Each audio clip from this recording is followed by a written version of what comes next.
whatever you wind up doing is exactly what you should be doing. And I have not behaved once. Whatever you wind up doing is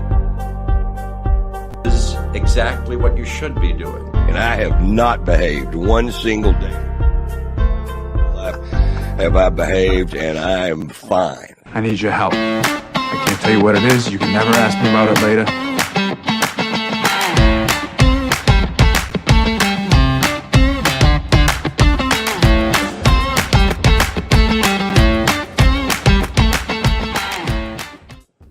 Look who's back. And you know what, Kim McAllister? I'm so glad I'm back. My band apparently is not working. I don't know what's going on with StreamYard, but my band isn't working today. I noticed that. They were dragging a little bit. I know. I'm like, hello, I'm back. Let's start working over here. But I am back. Thank you to Kim.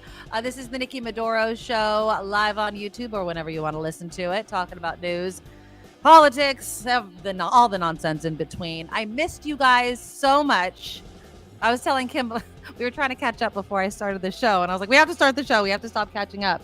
I mean, let's see what I've missed that I know that Kim talked about. But, I mean, starting with the State of the Union address, which was just huge. The freaking Oscars. I'm just going to tell you guys something. And I know. I'm not going to go rehash everything that's already happened. But I am telling you, Ryan Gosling's I'm Just Ken was stuck in my head. Now, I had to wake up early because the reason I was gone is I was working at KCBS. I'm telling you, Kim, I'm Just Ken. And it was pretty much like 2 lines of the song were on a loop in my head for like the whole night after and the next night. I was obsessed. I could watch that performance of Ryan Gosling doing I'm Just Ken at the Oscars. I don't know how many times. It was just so freaking good. So I had to mention that. And then maybe if we have time later on, I know Kim said you said you mentioned it. I have gone down the freaking Kate Middleton rabbit hole with this freaking picture. I mean, I have oscillated between Williams having an affair to she's dead. Really?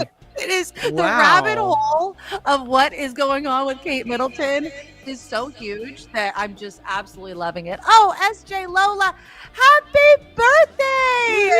Happy birthday! Oh my God, and thank you so much for the $25 in the super chat. She writes, it's my birthday. Thanks for keeping us informed and entertained. I love you both. Happy birthday, SJ Lola. We love ya. Right on. Happy birthday. And you're born on Pi Day. Do you know how many free things you can get, SJ Lola, on your birthday today because it's Pi Day? So let's see. 3.141592. That's as far as I go. And then I think it's 6. 3.1415926. And I don't know what's after that.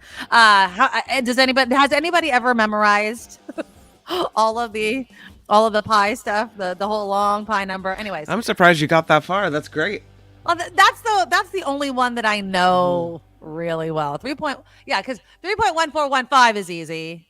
92 or 6. No, hold on, 62, 65. I don't know. Anyways, it's Pi Day. You can get free pizza. You can get all sorts of things. Okay, so yeah, 92.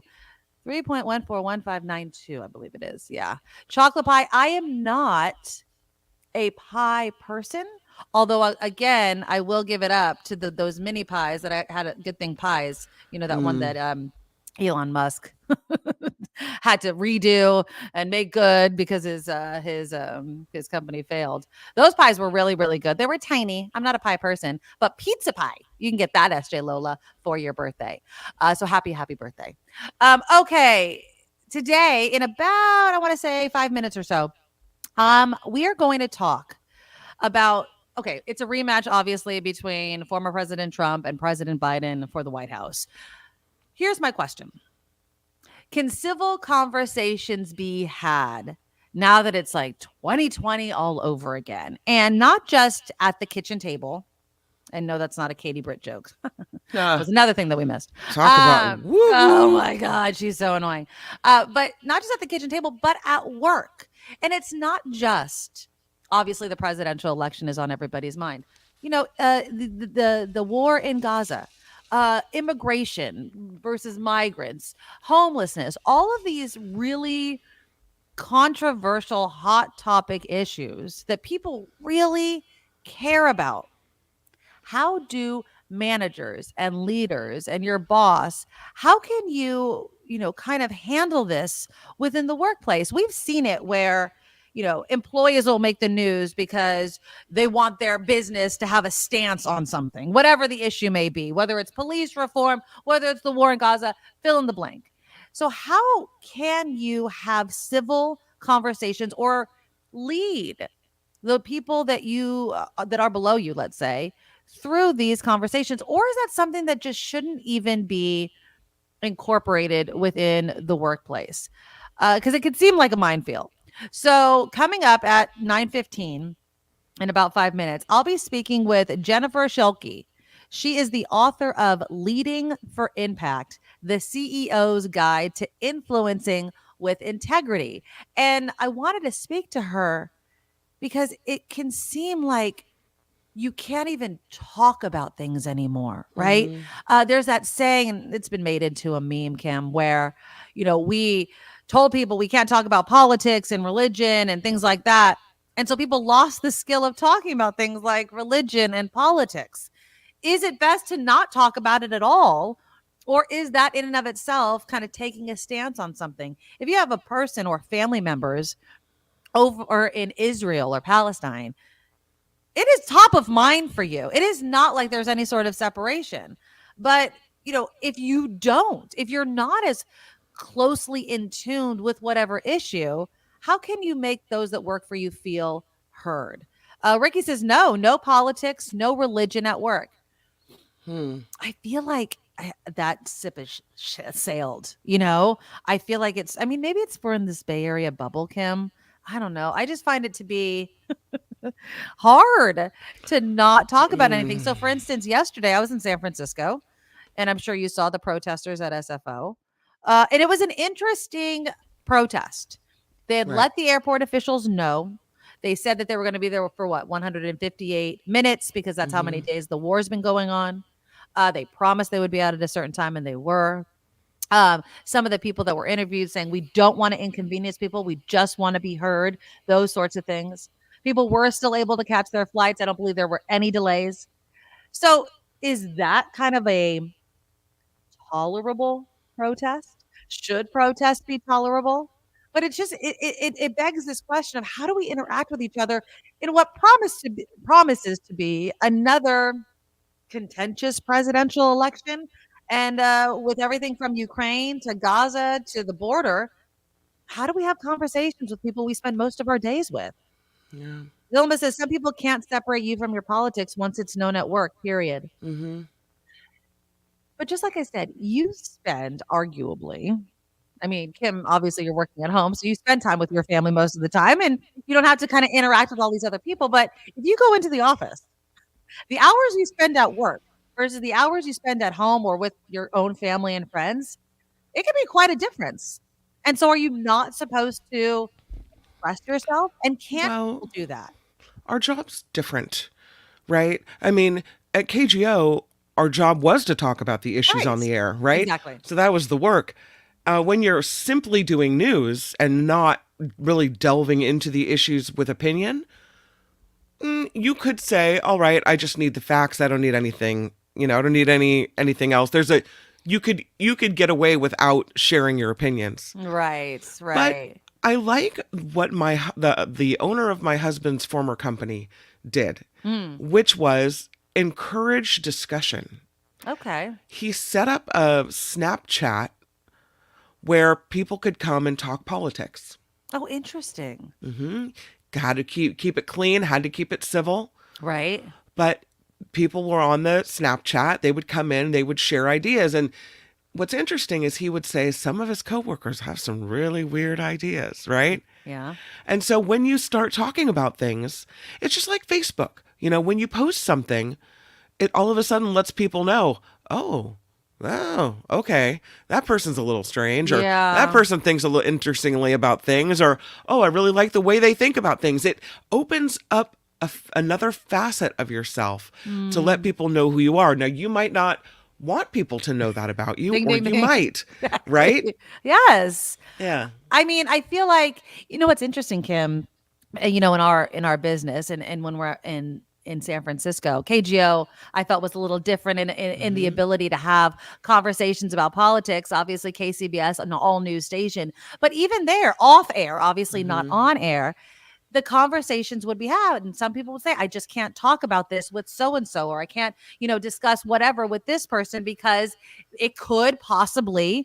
And it hasn't. I'm not making up a story here that it's gotten into any sort of fight. But what I'm Right. saying is, when you allow conversations about hot topics to happen at work, then Hmm. you have to navigate them in a way that people can continue to work together.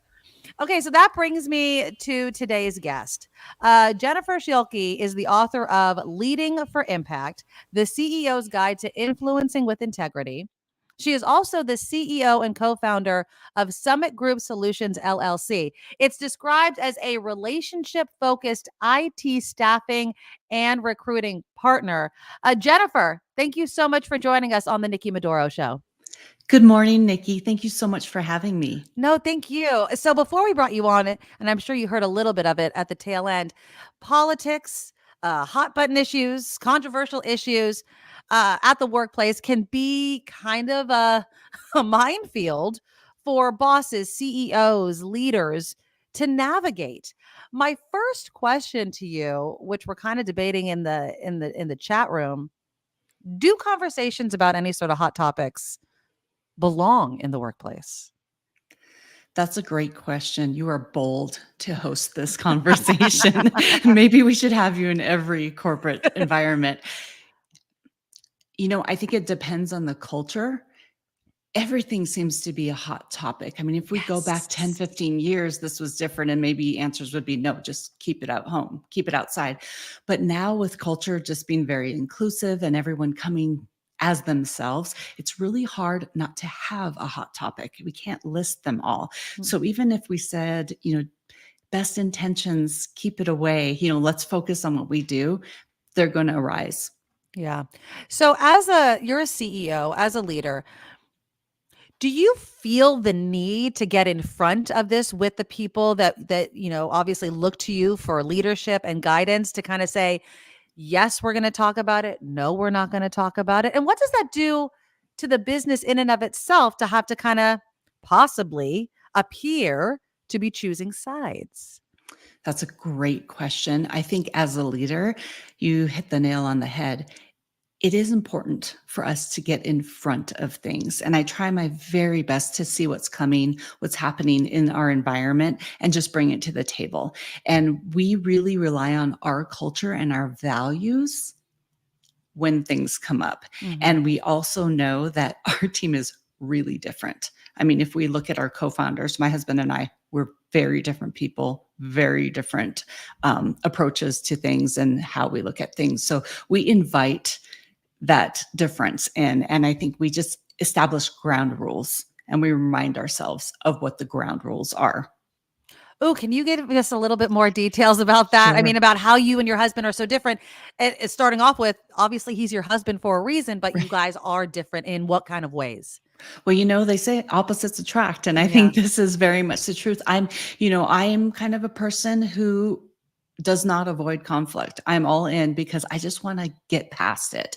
He is someone that is more of a peacemaker and would like everyone to get along. Mm. And our personalities are different. He's more sales minded. Have accounting and finance background. We just inherently come to the table with different perspectives. And so that really is the first stage, is remember that we are all very different. We all grew up differently, have different backgrounds, and we all have equal dignity, and we have to hold each other to that. Just look at each other like they're just a different person, but we make a beautiful mix together. And that's, a solid foundation. The other thing is we talk around values and issues rather than people, because the people part hurts. And let's face it, we wound and heal people every day with our words, intentionally and unintentionally. So the other part is owning it and being willing to come to the table and with the intention of reconciling. So Mm.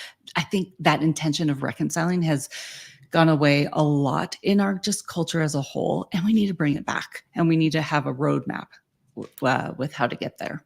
Is there any moment specifically to you and your business that you can remember where you had to kind of work on reconciling people that work for your company in a way in which maybe your husband was taking one tactic and you were taking another? Yes, 2020 is a very good example. In Washington State, we shut down pretty early and for a long period of time, and different people had many different approaches and many different experiences in that period of time. I will say, I do take the lead because I am the CEO, but I do get input from my management team. And I think that's important. And we are pretty unified when we talk through the reasons why and the implications. So I don't think that there is very often really heavy discord between our management team, because we talk through things. But I think it was really just, again, getting in front of things, communicating with the team, letting them know what's going on and what's coming and why we're approaching how we're conducting ourselves. And it really worked for our team. There is your book. I'm again talking with Jennifer Schielke, CEO of Summit Solutions Group and author of Leading for Impact, the CEO's Guide to Influencing with Integrity. Tell us more about this book, Jennifer. Oh, thank you so much, Nikki. Leading for Impact is really just a place where I can pour into not just my community of people, but others. And it's really a different book. It's not a book you read cover to cover. It's a book for self-reflection. It's a book you take one chapter at a time, even starting with the introduction. And at the end, it's just some time to reflect, look at some truths, and set yourself up with some applications so that we can change. Professional development is very big in my life and will always be. And so this is really what was intended to cause people to just take a pause and invest in themselves. What advice do you have for other CEOs, other leaders who want to do better?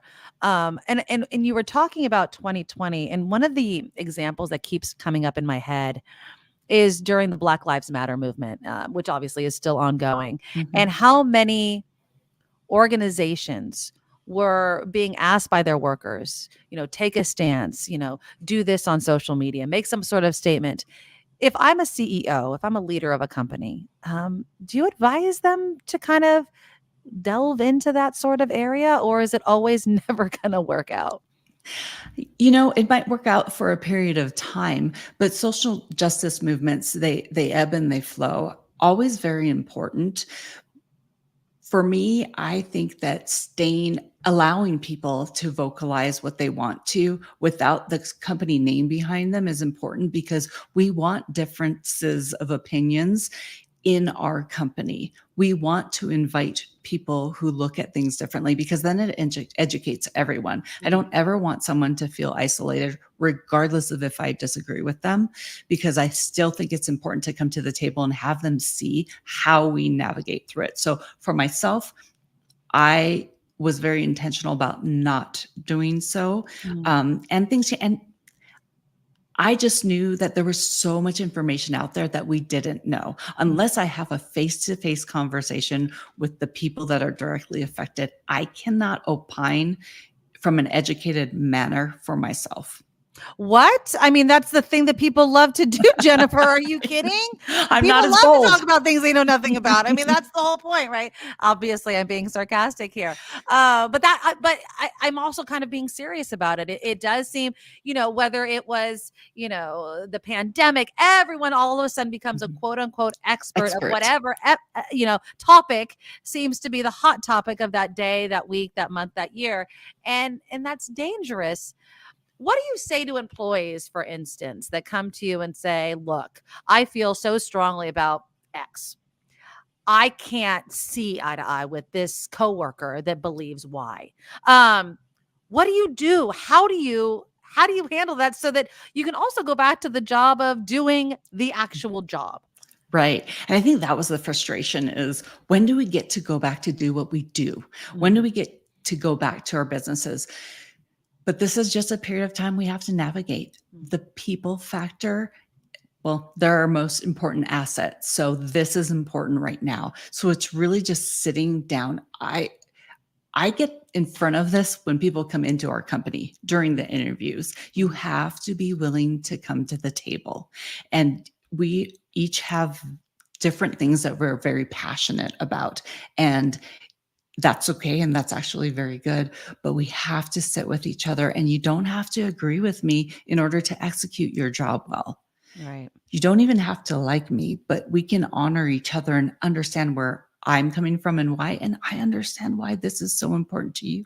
And we can say, I see your point. I see your side. I hear what you're saying. I can feel it when you're talking. I don't have to agree with it. I can understand it. And again, this is where we just have to come back to a time and a place where we can come to the table and talk about things. Like you said, people become experts. Do your own research. Doesn't matter what I say. Even when I talk to my team, I said, I can tell you something and that I go and I do my research. You know who I go to, my accountability team, but go find out for yourself anyway, because that's very important. I love that you mentioned having this conversation at the job interview so that the employees know what kind of environment that they're in. Has there ever been an instance, though, in which somebody was already working for you and you realized this isn't going to work out because this person isn't leading with that? Let's have an honest conversation. Let's lead with reconciling our differences or anything like that. Yes, sad to say several times. I mean, we're fallible humans. So as best I can sift through things, everyone is actually really great at interviewing these days, really great. But you get in, and I think a lot of people talk about their mission and their vision and their values. And so everyone's on board until you actually have to live it out. So I think it looks different for them too. And they think, oh no, they really were serious about this. And we are. I think I then am with them every day. I mean, we don't go to, hey, we got to terminate. We talk through things and say, okay, so this is the expectation. Here's how it should look. And we have a plan from the moment we see that discord. We are addressing it in the background, person to person. And ultimately, what happens and what I like to happen is they realize, oh, this isn't for me. Because I say, it's fine to realize you don't align. It's okay to part ways. If it's best for you, it's also best for the company. I really like that open door there, so that there's dialogue behind that. And if you had a message in our last minute or so here, Jennifer, to CEOs, to leaders that may not know how to do this yet, what kind of advice would you give to them if they feel like, I just want to put my head down, put my blinders on, put my earmuffs in, and not deal with any of this and just do the work?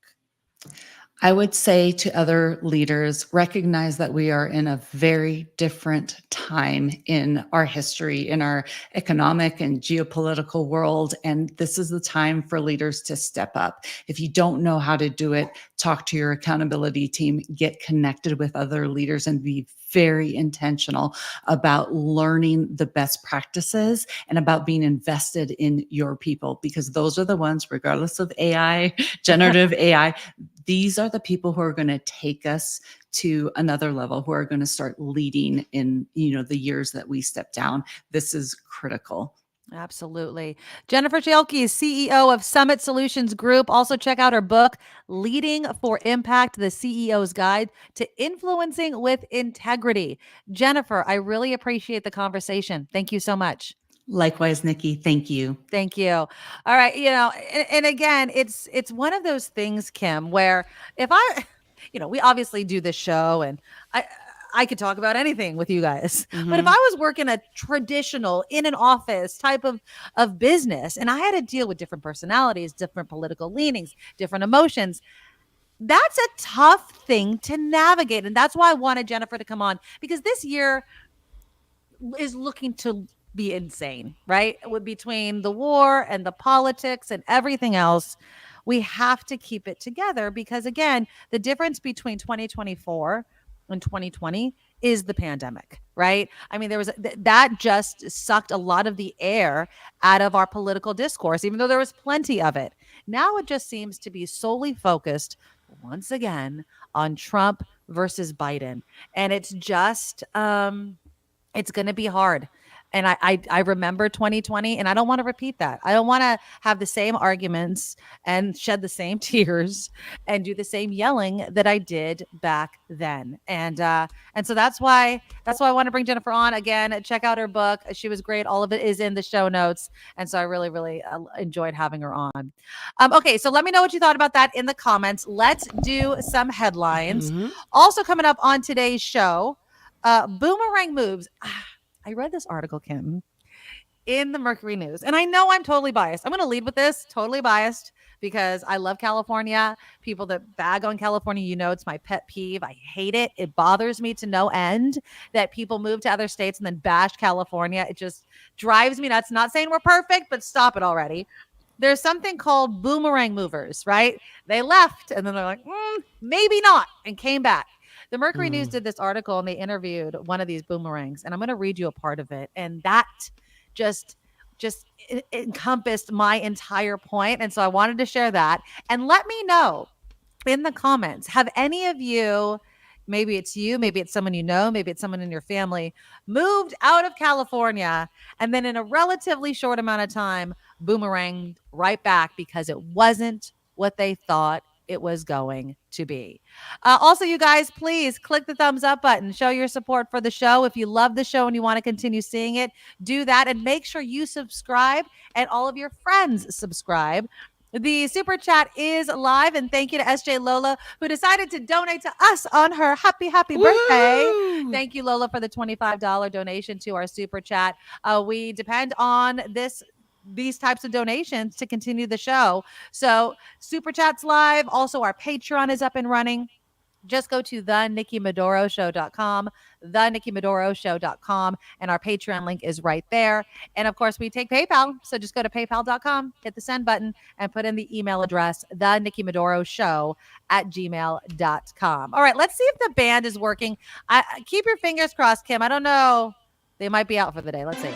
Now, from around the world to up now your it's time. street, the Nikki Maduro Show presents news. Quickly, but the band's not working. So, our news czar, What Kim happened? McAllister. I don't know. Oh, man, I'll tell you what. All right. Okay, well, let's get into the news here on the Nikki Maduro Show. There is a hearing over former President Trump's handling of classified documents underway in Florida. Trump at the courthouse this morning as his attorneys argue that the case should be tossed out. Trump is also preparing for the March 25th start of his New York criminal trial involving alleged hush money payments to adult film star Stormy Daniels. So that's fun, too. Woohoo! Yeah. Uh-oh, we shouldn't talk politics at work. What? That's all we do, Kim. What are you talking about? The highest-ranking Jewish lawmaker in the U.S. is calling on Israel to hold elections for a new government to deal with the threat of Hamas. Senate Majority Leader Chuck Schumer issuing some of his harshest criticisms after Israeli Prime Minister Benjamin Netanyahu today of Prime Minister Benjamin Netanyahu from the Senate floor. While Schumer defended Israel's right to eliminate Hamas, he accused Netanyahu of being too willing to tolerate the civilian death toll in Gaza. Yeah. He called for Israel's government to hold new elections when the war begins to wind down to give Israelis an opportunity to express their vision for the post-war future. Investors are already coming together trying to buy TikTok. Oh, yes. Former Treasury Secretary Steven Mnuchin, our former Treasury Secretary. Remember, he Mnuchin. took that picture with his wife who looked like a villain with the glove, and she was holding Oh, up all the yeah. sheets of money. Remember that picture? Yeah. She's a piece of work. Yeah. Steve Mnuchin told CNBC today that he's building an investor group to acquire the popular video app from ByteDance. This comes after the House voted Wednesday to approve a bill that would force the Chinese-based company to have the app banned in the United States or sell it, right? Yeah. Here is a story it's coming to the next true crime drama documentary near you. Police in New York right now are continuing to look for more body parts. They are widening their search to a Long Island pond. The Suffolk County Police Department's underwater search and recovery unit spent all yesterday using a boat and a helicopter to scan a pond. They were reportedly looking for more evidence linked to the dismembering of a man and a woman in their 50s earlier this month. Some of their body parts, not all, have turned up in multiple locations. I'm telling you, this is the next documentary. Ugh, geez. In San Jose, a high school student could be facing charges for bringing a gun on campus. Yeah, Willow Willow Glen. Glen High Yeah. School placed on lockdown yesterday afternoon after police received a call that someone had a gun on school grounds. An investigation led to the discovery of a BB gun that had been brought to school. The student connected to the gun detained by police. There were no reports of injuries or threats to others on campus. Who brings a BB gun to school? Like, really? Yeah. So I'm obviously, I live near Willow Glen. I don't live, I mean, no, this isn't considered Willow Glen. But That's I'm not on, your high school. Is that your high school? No, I went to Okay. presentation. But No, is that where you're? Where's Marley going? so Marley's no, so Marley's in the Campbell. Okay. But Willow Glen and Campbell are right next to each other. So I'm on a lot of the Willow Glen Facebook pages. Parents were not happy with the notification system, like kind of the delay in letting it know, the lockdown. I got the alert on my phone, kind of lockdown sort of thing. But a lot of people were making the comment of, look, if you start sending out too early of information, right? Before, like, the police only have so much information. Yes, you can go down there. They're letting the parents know that, the school is on lockdown, but no more information. You're just gonna have a million people coming to the school with questions and freaking out kind of thing. On the other hand, I remember they locked down my kid's school when she was in elementary school. And I remember I was home and I am on the phone and I'm acting as a reporter because I wanted freaking information. You know what I mean? Like, don't treat me like a parent, because sorry to say, sometimes when you're a reporter, you can get somebody to call you back versus the parents where it's like, call this number and we'll give it to you, because you want to deal with a couple of reporters versus hundreds of parents, right? Sometimes don't you feel more entitled to the information too? Yes, You're absolutely. like, I'm a reporter. you don't understand. You need to tell me. You have to talk to me. Yeah. Yeah, exactly. You have Like, to that's talk not to the me. way the world works sometimes, Kim. And I remember Yeah. I got a call back, and it wasn't that anyone was on the campus. It was I think somebody had robbed a store and was hiding in the neighborhood somewhere. And so that was the whole entire thing, which was good. But as a parent, you want information. And that's the important role of a public information officer. Those jobs seem like, oh, it's just, a talking head. No, they're important because they got to call everybody back and give information. So I understand both sides as a parent and as, a school being like, we have to handle this in a way that makes sense. Speaking of other boneheaded things people do, a student pilot from Northern Virginia is facing charges after allegedly trying to break into the cockpit of a commercial jet. 19-year-old Nathan Jones was arrested and charged with interfering with a flight crew. Witnesses say Jones made 3 separate attempts to enter the cockpit of an Alaska Airlines flight from San Diego to Dulles International Airport. When asked, "What are you doing?" Jones reportedly told flight attendants he was testing them. Yes, you are. I love that. It's like, I'm robbing the bank. I'm just testing to see how your security is. Just testing. You just want to make sure you're all right over here. His lawyer that's plans okay. to ask for a mental evaluation, saying Jones has been placed on a watch by his jailers in Alexandria, Virginia. He faces up to 20 years in prison if convicted. They don't take that whole storming a cockpit thing lightly anymore, right? No, dude, you can't do that. Like, not at all. Not since, 9/11 can you just be waltzing on up there Just and testing. Stupid. Stop it. They wanted to test, they would hire you to test. Exactly. And they wouldn't do it with real passengers aboard, right? That freak people out. Exactly. The city of Berkeley is giving back a piece of land to the Native American tribe that lived on it for thousands of years. City leaders voted unanimously this week to give the title of the land that currently holds a parking lot back to the Ohlone tribe. The move comes after city leaders came to an agreement with the developers of the land. That piece of land is deemed a sacred site by the Ohlone, who were forcibly removed from the land by Spanish colonizers in the 18 and 1900s. City leaders say returning the land is about righting a wrong and returning stolen land to the people who once lived on it.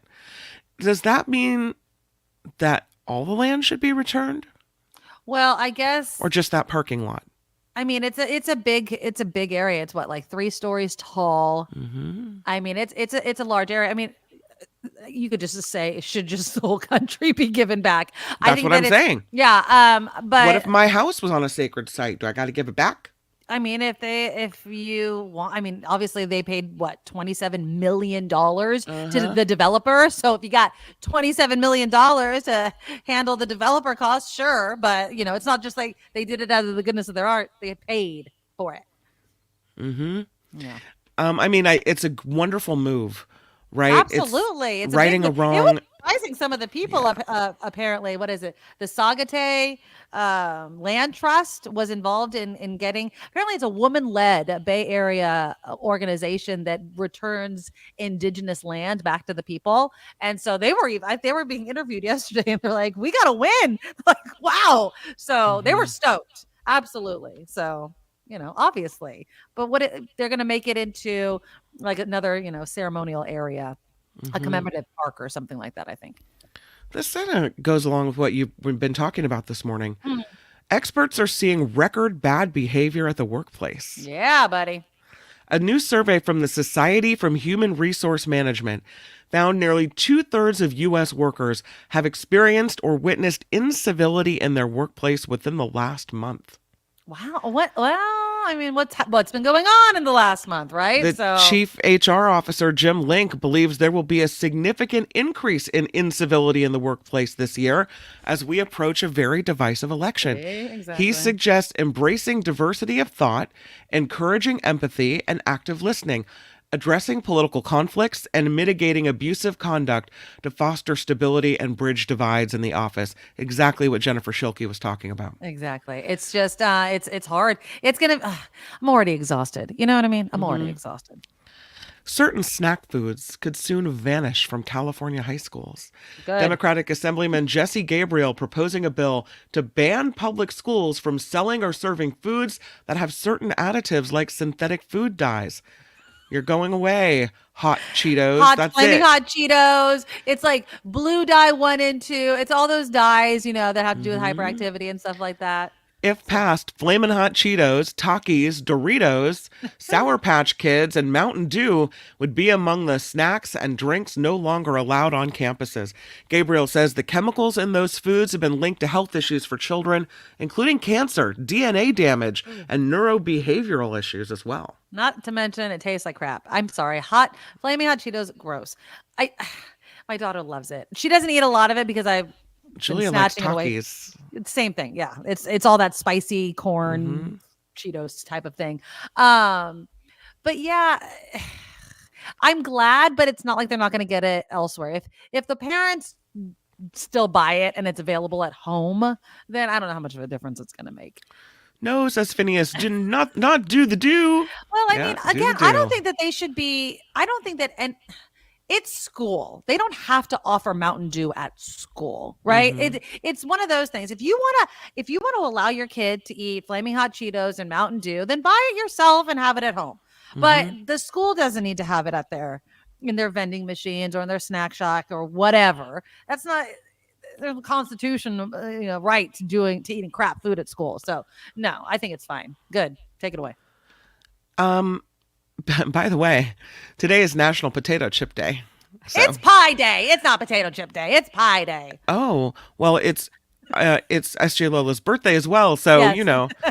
It's all these things and more. You can get potato chips, SJ Lola. You could get pie, like a dessert. You get pizza pie. Google. I mean, I was just looking and they're like, here's where you can go. I'm sure pizza places are doing stuff and all that kind of stuff. So we're going to have Jim Sika on the show tomorrow, but yes. A little box office preview for you today. Okay. All right. On Thursday, because they start counting today, right? Yes. Mark Wahlberg's Arthur the King is expected to get off to a decent start at the box office this weekend. It's a canine drama expected to fetch between $8 and $10 million in its debut in theaters. Won't be enough, though, to dethrone Kung Fu Panda 4, which is expected to make between $28 to $30 million in its second weekend. I mean, really? Kung Fu Panda 4 is killing it. Yeah. I'll have to go check it out. My kids liked Kung Fu Panda. I don't know if my daughter is going to want to watch it. We have a Kung Fu Panda band at my house. Why? Because they are name callers and they're mean. They're name callers? They're very derogatory to different groups of people. Oh, We thought, my husband thought, so he's like, I don't want that. No, we're not doing it. Kung Fu Panda. I don't know if I paid I was that like, close all right. attention. Normally, when we watch cartoon movies, because I'm older, I fall asleep. I can't. I have a hard time watching cartoon movies and staying awake unless I'm at home, and then I still fall asleep. I still haven't seen Dune, which I was really disappointed about. I Dune still need to Part see 2 Yeah. is projected to bring in between 24 and 27 million in its third weekend in theaters. It has made, this sequel, more than $162 million domestically so far. Wow. No, we wanted to see it on Saturday, but my son wanted to see Dune 1, and he still hadn't done that yet, which is a long ass movie, right? So I was like, okay, well, then what do you want to see? You know what we went to go see? I know I haven't told you because I haven't been here.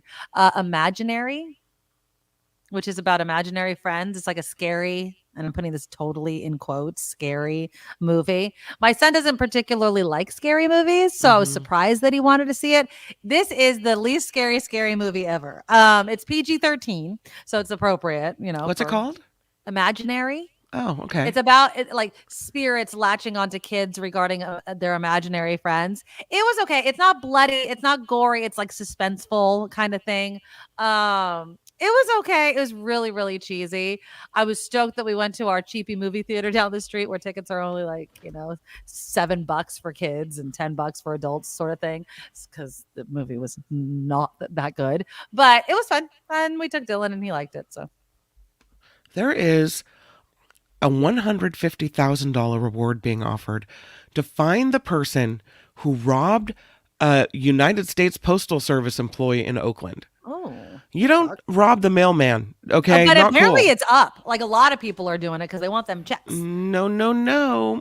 They take it very seriously. Federal crime. The post office is offering up to a $150,000 reward to anyone who helps find the suspect in this case, described as a man who's about 5'6", looks to weigh about maybe 250 pounds, was last seen wearing a dark jacket and red sweatpants.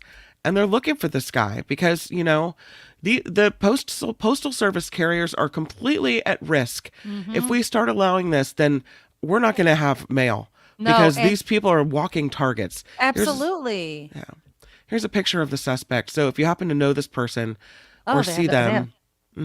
Well, I was listening to the news this morning and they interviewed, or they were quoting the postal carrier, who said, I thought she had no idea that he was going to rob her. Like he came around the corner and she kind of was startled. She's like, oh my God, you scared me, trying to be all friendly as they are. And then he tried robbing her and started screaming and he took off. But geez, they want the keys. They want the lock boxes. I mean, it's just thievery. Bad juju on you, dude. This happened March 2nd at 3:45 in the afternoon on the 400 block of Euclid Avenue in Oakland. The suspect ran down Euclid toward Grand Avenue. The surveillance video shows the suspect walking into and out of a residence and confronting this postal service employee. The postal service is saying, take no action to apprehend the people yourself. If you see the person, law enforcement should be called. That is what should happen. But as you mentioned, across the country, letter carriers going to work every day now wondering if this is the day they're going to get robbed. So, well, that's the whole thing. I love that you said it like that, Kim, because again, it's obviously the crime is traumatic, but now I'm going to have to relive my trauma every day because it's my job. I don't get to escape it. It happened while I'm working. I have to go to work tomorrow. Now every time, and it's the neighborhood I do, right? So every time it's just re-traumatizing this poor woman, and that sucks. Yeah, not cool. SpaceX launched Starship. It is the world's most powerful rocket. They did it for the third time this morning. The spacecraft made it further into the test flight than ever before it was broke up and lost. So, well, sorry, Elon. I'm going to play the video of Elon Musk in just a moment. Oh, or not Elon Musk, but Don Lemon and Elon Musk. You guys heard about this, yes? That was a pretty interesting one. Yes, exactly. I mean, you don't go on X, the company he owns, and bring the hard questions, I guess. There's the rocket breaking up in space. There you go. Obviously Elon Musk, the reusable rocket booster or whatever, saving money, that technology, it is amazing. When they're able to land that thing right back on, in the same spot, math is amazing, all those sorts of things. It sucks that he's so wackadoo about so many other things, right? If he would just focus on, rockets, maybe cars, but you have to make them better. Then that'd be great. But the fact that he is just out of his mind nuts, Yep. it just drives me crazy. What do they say, though? Sometimes the people that are really smart and eccentric are also really strange. Yeah. And I'm not happy that the SpaceX rocket blew up, but you learn things, right? I mean, a lot of Elon Musk's rockets and things have blown up, by the way. It's not like I'm happy about it. There's nobody in it. Right. It's just, obviously materials and the loss of money, I guess, but you learn things from that. You do. And so they have. Exactly. And this report is Let's sponsored see if the band's by ready. you. There we go. There you go. I can hear it now. That means we do rely on you to support us on The Nikki Maduro Show, and you can find us at thenikkimadoroshow.com. That's the website. In the show description, links as well to the Patreon, PayPal, the sleep log, the recipe area, I should say. Is that a Substack? What's cooking? Yeah, it's a Substack. Our newsletter. Our show newsletter. Yeah, the newsletter. I got So recipes to put on there, too. Okay. It's all there in the show description, and we love having you along for the ride on The Nikki Maduro Show. I'm Kim McAllister. Yeah, and our ride won't blow up like the SpaceX rocket right there. Okay, so hold on. Before we get to the boomerang movers, which again, it's this clip in the article that just resonated with me that I wanted to play. Elon Musk, since we were talking about SpaceX, and I didn't even know this, okay, because I'm not really in tune with Don Lemon. But he had offered Don Lemon a contract. He actually signed a contract with Don Lemon to host a show on X, a la Tucker Carlson. Okay.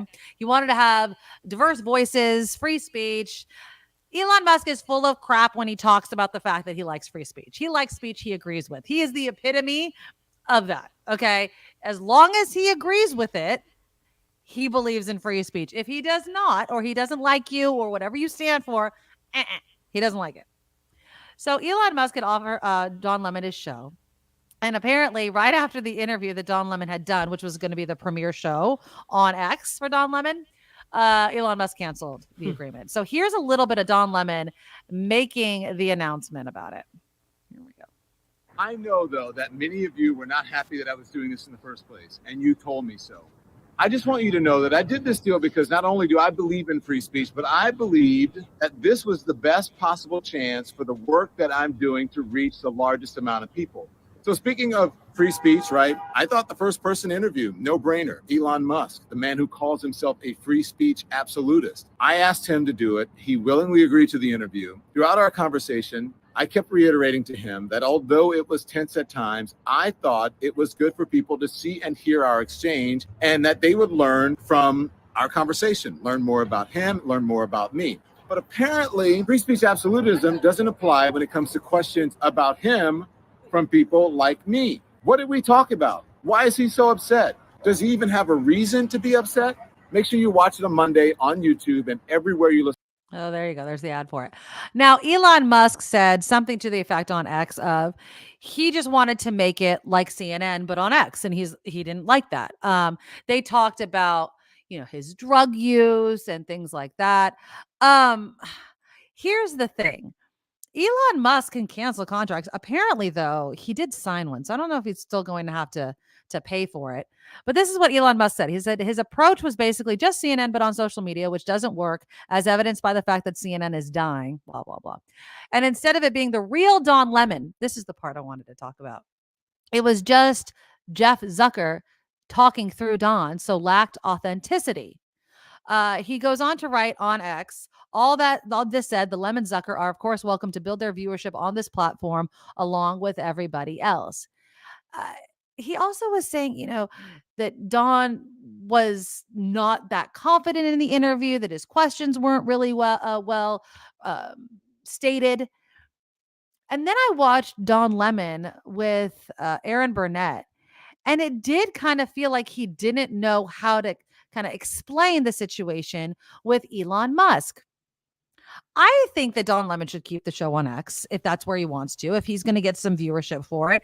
I'm not going to knock him for it, but I'm also, not going to support the idea that Elon Musk should have canceled the contract with him. If Elon Musk signed a contract, Elon, you have to pay for it. Like, you have to either, buy him out or whatever was in the wording of the contract. But Elon doesn't have to have Don Lemon on his platform. It's just stupid that he signed the contract with them, did the whole promotion, did the interview, and then canceled it at the last minute. Because once again, it shows that Elon Musk, if he has to pay the contract, I'm saying, wastes money on nonsense. His mouth and his tweets cost him so much money. His tweets led to him having to buy Twitter, even though I think that he just really didn't want to towards the end of it, but he had to. And now he might have to pay out this contract to Don Lemon because he realized that he didn't like Don Lemon or like the show that he was doing. And that doesn't make good business sense to me, Elon. It just doesn't. And, I'm not knocking. I know, who is it? LJ. Sucks that Nikki always makes fun of Tesla. I didn't even mention Tesla, by the way, LJ. Like, if it's Elon's building the cars on the line, we are actually people from the Bay Area. Tesla's created plenty of jobs, and I myself have been here 11 years. I'm not knocking Tesla. Elon Musk, I'm not knocking SpaceX. I'm knocking the man. Look, I will knock the Cybertruck, maybe.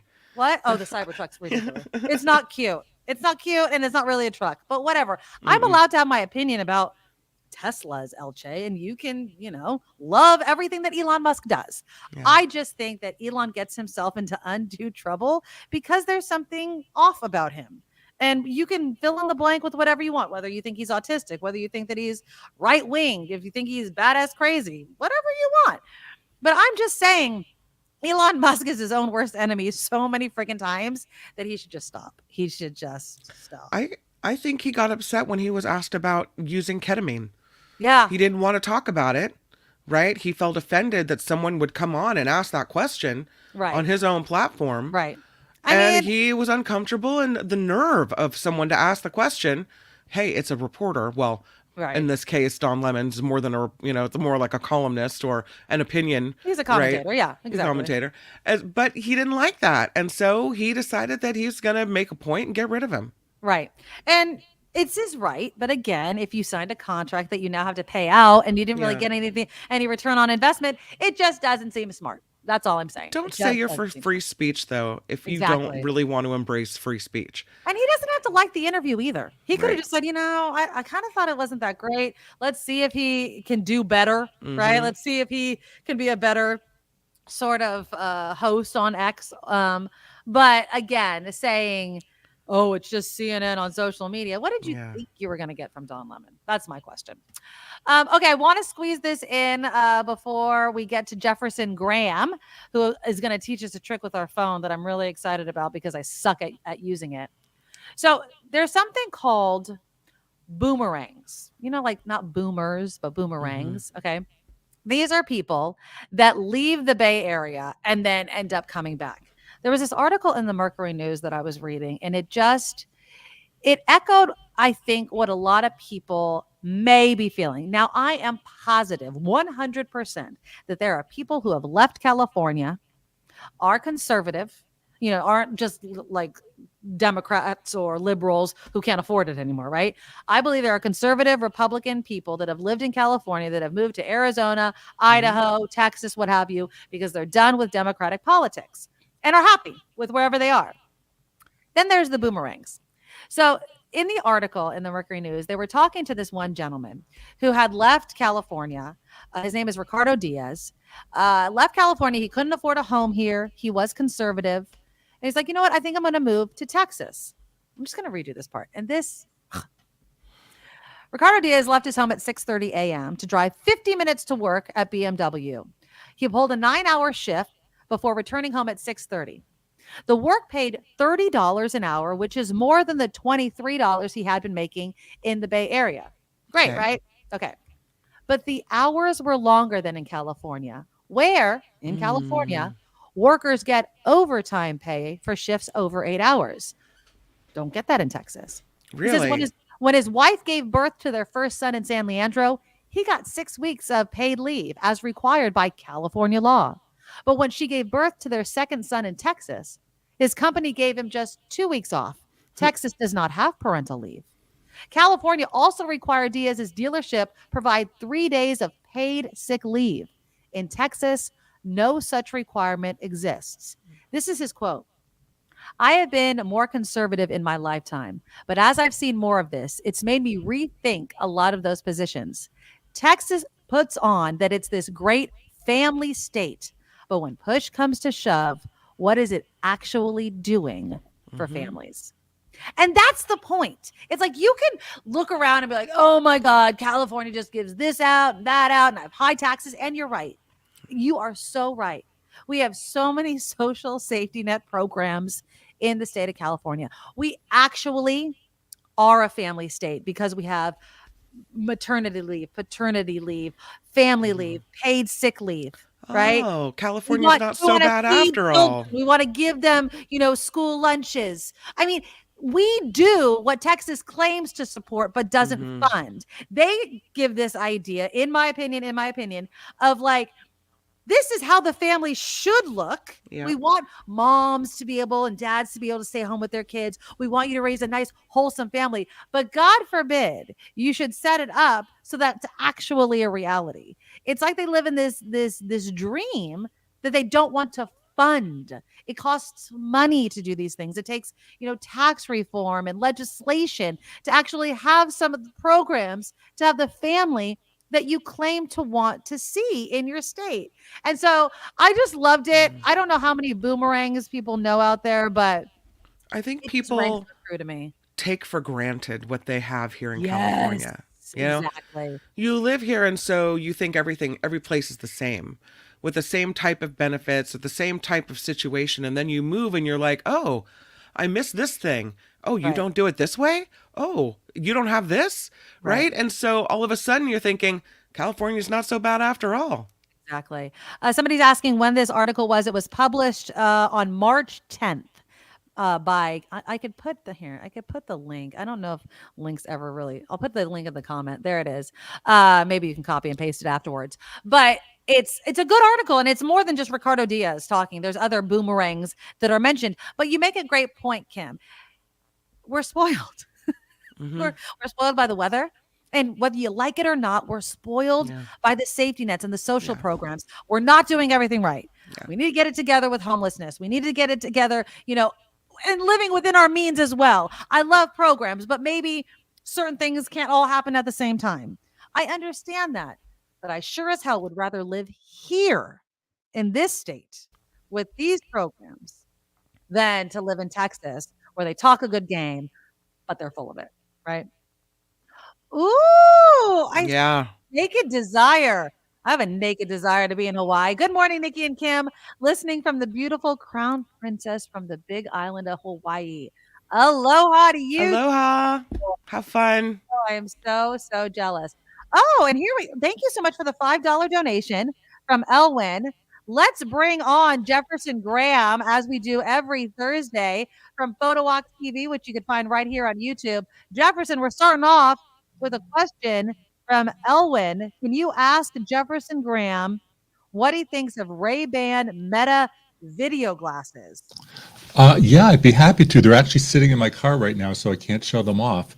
But they're kind of cool. They sell for $300. The video quality, if you stand still, is really good.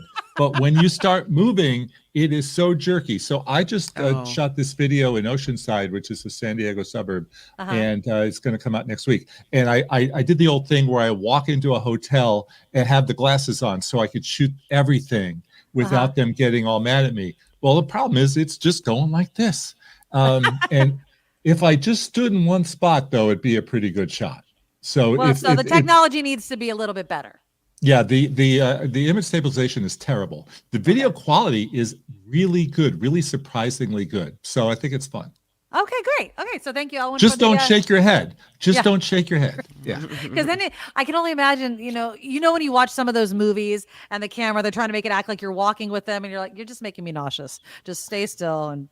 The other thing I just want to say is that if I could be anywhere in the world, I'd like to be on the Big Island right now. Heck yeah. Right? I love the Big Island. But if not the Big Island, California is the place to be.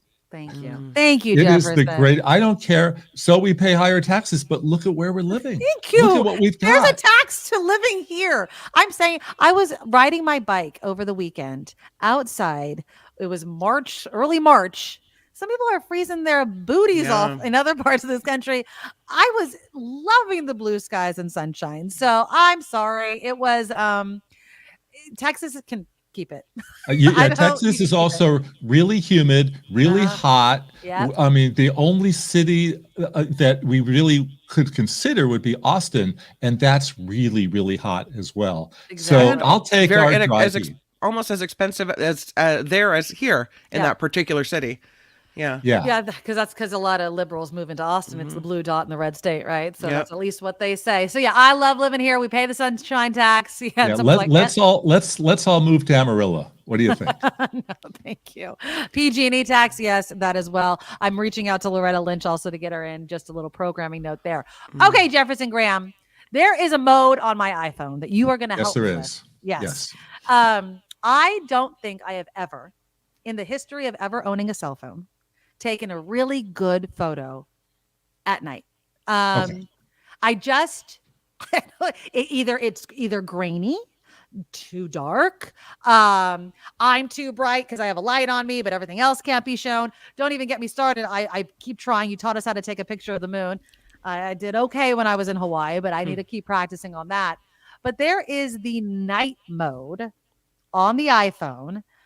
Do you want me to play the video right now? No, I actually have some pictures. I have some pictures. Perfect. So I'm going to tell people about it. So what if you put a feature on the iPhone that you couldn't access, that isn't labeled, that you couldn't find, that only comes out when it wants to, that only comes out when it's dark, like a vampire? That's night mode. I have a picture here. Okay. Boom. There we go. Is that cool or what? Yeah. So to get night mode, again, it only comes out at nighttime, and you have to open up the photo app, click the caret at the top of the screen, and look for the second icon, which is the yellow moon.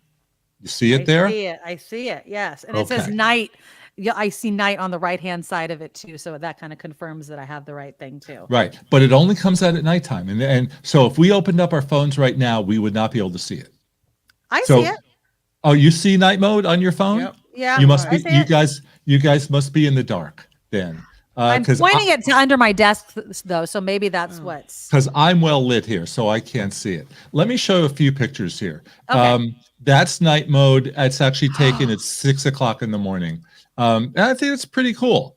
That's pretty bright. Yeah. Well, it was early in the morning. This is a shot, I wanted to get a streaking car, so that's kind of fun. This is a sunset shot that looked better in night mode than it would look regular, because basically what night mode does is it keeps the shutter open longer, and it gets you some richer colors. That's also night mode from Treasure Island. This is regular. Okay, so this is a regular shot, and that's night mode. Now, do you see the big difference? Oh yeah. That's gorgeous. And again, regular, and then night mode. So that's my little demo. On night mode, you can handhold your phone and keep the shutter open for 10 seconds. If you put it on a tripod, Apple will know. They'll be able to tell, and they'll leave it open longer for 30 seconds, which is even better. So are you saying anytime we can use night mode, we should? If you're in the dark, if you're taking a picture of, like, if you were in Flagstaff, Arizona, and it's a dark city, and you want to shoot the night sky, definitely use night mode.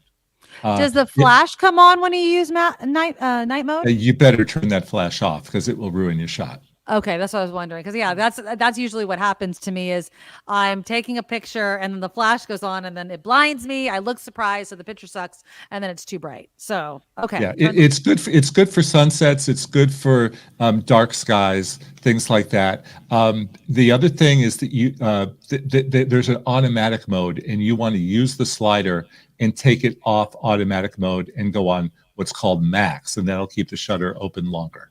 Okay, so I am able to get it open. It says auto 2 seconds. Is that how long the shutter? Well, if you slide it so that it says max. Okay, it says I slide it one way and it says off, and I slide it. Oh, I see. Okay. So let's. Interesting. I'm just taking a picture under my desk. Yeah. Of your You feet. taking a I've foot done picture? I've done that. Yeah. I've done that. Yeah. No, it's not a foot picture. It's literally like under this desk. It's like a coffee cup. You know, we need to raise some money on this show. Why don't you take a foot picture? We'll pop that baby right up I here. need to get a pedicure. Yeah. So, But are you wearing shoes? That's what everybody wants to I'm know. wearing socks. Okay. But yeah, so I definitely see it. So under my desk, there's a little bit of a coffee cup, and it's definitely brighter. So give it a shot, you guys, because It's free. If you have an iPhone, it's free, right? it is. Cecilia asked Jefferson, "Will you just come over to my house and show me how to use everything in my iPhone and iPad, please?" That could be your side gig, Jefferson. Just be like, okay, Where does she live? where do you live, Cecilia? He just might. It's He's you know that it's kinda crazy. guy. He actually is the nicest person and would probably do that for you. Yes. It depends on how long the drive is. Exactly. But yeah, I think the thing is, and how you brought it up, nobody would be able to find it. I don't see anything in my phone that says night mode.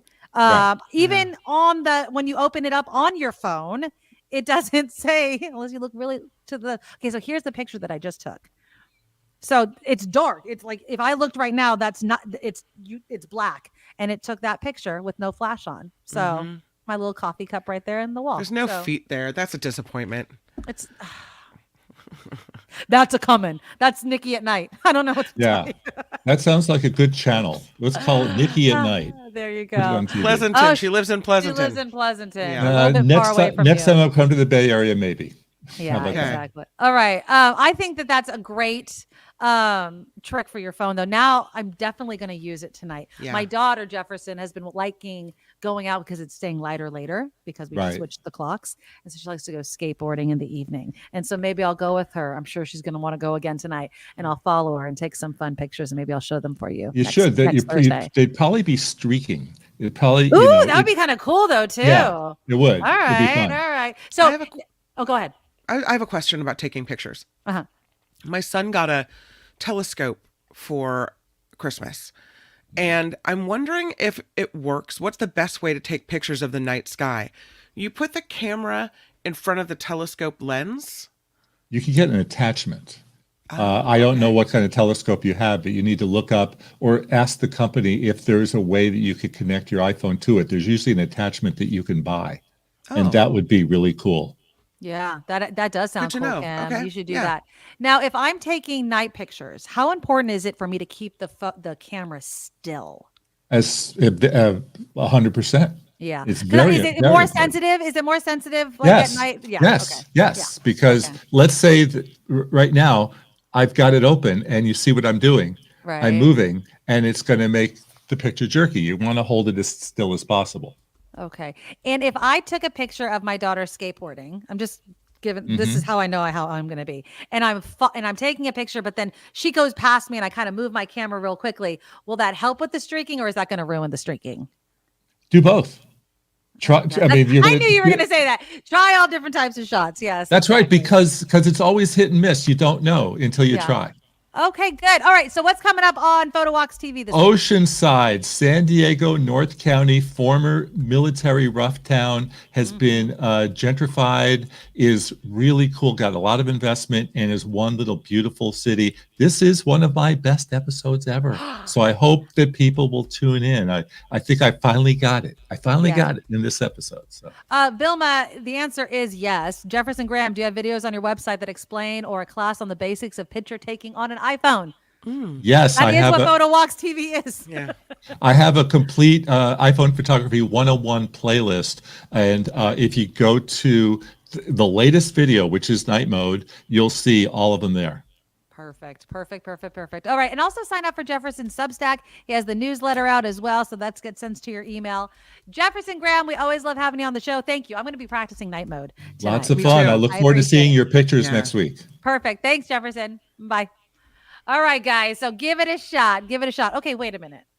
You are heading to Livermore this weekend for a drumline competition. I'm seeing in the comments. How fun is that? I want pictures. They took first at their last competition, but there were only 4 schools competing.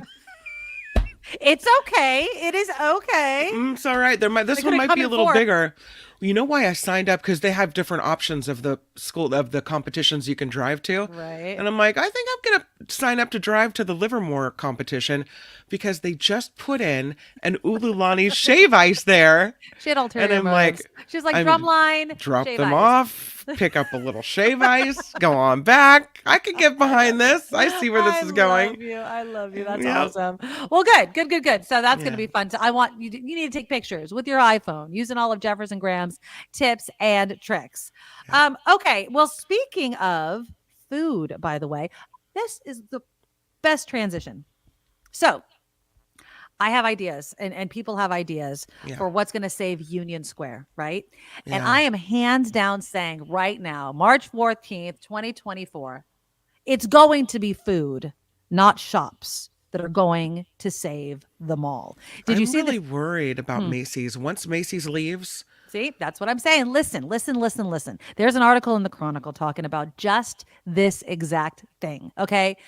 This is why I'm not worried about Union Square if the right people get involved in this, because I just look in my hometown of San Jose / Santa Clara at Valley Fair and Santana Row. I am telling you, people, if you are ever worried about the future of the mall or a huge area like Union Square, all you need to do, and I'm telling you, I'm right here.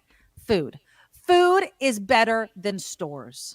I am telling you this. Now, I know the restaurant business can be very fickle, right? Restaurants fail more than they succeed. That is true. But if you get, and I don't want to use chain in a bad way, but a restaurant that's already done well, and then you bring it into a certain area, I'm telling you, people, that could be the savior. So, for instance, have you ever heard, you probably haven't, of Joey's Restaurant? no. I've never heard of it. Apparently, it's in Canada. Okay. Okay. It's a Canada restaurant, and they've opened up a bunch of different ones. I think they're also in Southern California as well. They are coming to the Bay Area at Valley Fair for the very first time. And it reminds me of, I don't know if it's if you would call it really, really high end. Remember the Elephant Bar? Does anybody remember the Elephant Yeah. Bar? Remember the eclectic menu? Like if you wanted something with pasta, you can have it. If you wanted something with an Asian flair, you can have it. It was really eclectic like that. That's how who's never eaten there. That's how I would describe Joey's Restaurant. It has Japanese, Italian, Chinese, Mexican, Indian, American, and more. Okay. It's going to open up at Valley Fair in Santa Clara / San Jose. And I think this is genius because remember, Italy opened up in Valley Fair. That's been nonstop gangbusters. Now they're opening up. There it is. Joey's. They have a bunch of locations in the United States, but again, this is the first time it's going to come to the Bay Area. I love the Elephant Bar. It used to be on Hamilton in San Jose. It's empty right now. I think they're going to try to put an In-N-Out burger there. But yeah, I like going to restaurants where they have different types of cuisine. Up to 50% off bottles of wine every Tuesday and Wednesday. You know when I'm going. So this is what I'm saying. All right, Joey. so the Chronicle is saying that they're going to try to look into doing some sort of food hall / Italian well, Italy was an Italian marketplace, but like a food hall inside Union Square. At least it's one of the ideas that this Chronicle writer is talking about. And I think that they're absolutely right. If you can find some restaurants, especially those that already have a following, and you bring them into the old Macy's building, what will soon be the old Macy's building, it will draw people there. You need to think of it more than just one huge standalone store a la Macy's, and think of it, like night market for Union Square. They're doing night markets, I believe, in San Francisco and possibly Oakland as well, but I'm not quite sure. But it brings people out. If look at like food trucks that kind of gather together, and it brings a lot of people out. If the way to retail success is through a customer's belly, I am telling you, food is what is going to save the Union Square area in San Francisco. If they do it right, and I'm not just saying just restaurants, do something else, maybe an indoor movie theater, even though there's another movie theater right down the street. You have to think outside the box. Trying to find the biggest mistake that I think that they will make for Union Square, the Macy's building, is to try to find one anchor store to do it. I think that is a huge That's the mistake. traditional way, though, right? But the traditional way is gone, my friend. It is gone. Exactly. Aussie, agree with Nikki. Look at Las Vegas. Food is a huge draw to the strip after gambling. Food is bigger than retail. It is. People want to eat. They want to try different cuisines. They don't even mind paying for it. Crab Yes. cakes, Parmesan fries, ravioli, crab cakes. Exactly. They have sushi and salads and burgers. I have never seen, when I grew up going to Valley Fair, lines are down the I don't know what if you call them halls at malls, you know what I mean? Wrapped around to go into one restaurant. And that's just one of I don't know how many that are at Valley Fair. People love their food. And not only that, if you find, I don't know about Joey's restaurant, but that's a chain that people are like, oh my God, I'm from Canada or I'm from Southern California. Sure. I've been they will be so loyal. Look at me with McCooney's, right? I was talking to my coworker at KCBS the other day about going to Sacramento this weekend. And I was like, I want to go here and I want to go here. There's this restaurant in Sacramento called Cafe Bernardo. And that originated in the town of Davis. They make a Thai noodle salad that I used to eat my weight in when I worked in Sacramento. Oh my God. Because I used to work with the woman who Kurt Spataro, right? That's her husband's name. I worked with her and he opens up all these restaurants and I believe Cafe Bernardo is one of them. I could be wrong. But anyways, the Thai noodle salad, bomb. I will drive literally to Sacramento to eat it. Done. McCooney's, even though they opened one in Concord, I feel like it's not the same. If I go to Sacramento, going to McCooney's. If you find restaurants like that, it will draw people from all over the place. So listen to me, San Francisco. You got to do it. Don't look for retail. People can shop online, but you know what they can't get? Hot, fresh food from the restaurant that they've been dying to go to. I'm sorry. I mean, you can DoorDash all sorts of stuff, but you can't get that. Well, people drive to Union Square to park and to go to a restaurant if they feel like it's crime-ridden.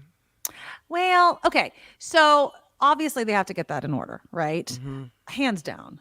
But yes, I think that if we can change our reputation, if we can make something exciting, and I will also say this, yes, they have to get the crime in order, but also the emptiness of an area draws crime. You start filling that place up with people and those sorts of things and make it a place that's bringing in money, then that brings in police, right? They can it raises the economy, it raises the money that we can use to help protect the area. I get what you guys are saying. Yes, we have to take care of crime.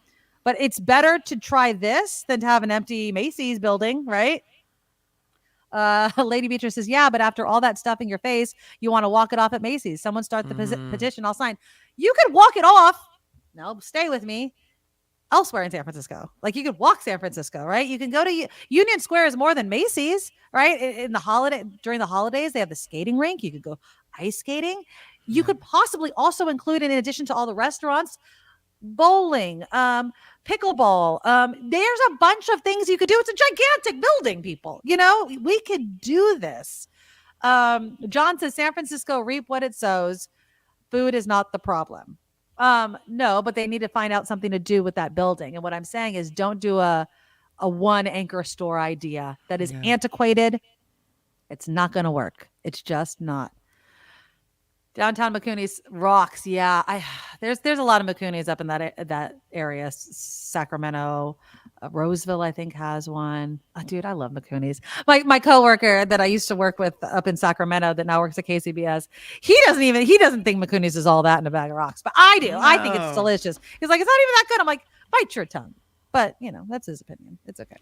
Amy says there are great restaurants in the Tenderloin that could move in, but the rent may be too high. That's what they also have to do. They need to give people an incentive to open businesses there. You have to give tax incentives to doing that and to hiring people and those sorts of things. So all I'm saying is that retail is not the way to go. People's shopping habits with clothes, it's changed. So don't go back to that, right? There's a reason people want to blame crime for Macy's leaving Union Square. They're closing other locations too, and it's not for crime. People aren't shopping at Macy's that much. They're just not. They're just not. You need to have more. You can have a Macy's. You have to have something else. Randy says, oh yeah. The old Fry's building on Hamilton and Campbell down by Home Depot is now a pickleball place. I know. Maybe I want to go there. pickleball's the I want answer. to go there. I've driven by it a number of times, and I'm like, oh my God, I want to go in there. I've never played pickleball in my life. I need to still do that. I'm really, really, really, really wanting to do it. Empanada. Why are you mentioning empanadas to me today, John? Sounds delicious. Yeah. Anyway, so food. The way to get customers is through their stomachs. I'm telling you, people. So yummy. Yum, yum, yum. Okay, let's do some more headlines. And then when we come back, I do want to talk about what happened on this JetBlue flight. Did you hear about this?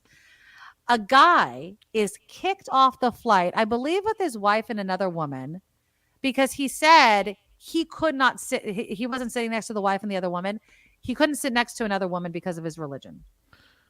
So why are people upset? Not at him, but at the pilot that kicked him off the plane. We'll discuss that in just a moment. Make sure you click that thumbs up button, hit the bell to make sure you don't miss a moment, and make sure you have subscribed to the show. All right, let's take a look at some headlines with Kim. Now, from around the world to up your street, the Nikki Maduro Show presents News Czar Kim McAllister. Well, former President Trump is at a Florida federal courthouse this morning for a hearing over his handling of classified documents.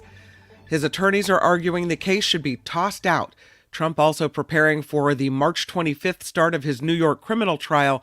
That one, of course, involves the alleged hush money payments to porn star Stormy Daniels. So, do you think that, wouldn't it be funny if Biden was like Trump? Because remember how Trump was knocking Biden for hiding in the basement during COVID, right? Like he didn't want to go out and invite people during a pandemic.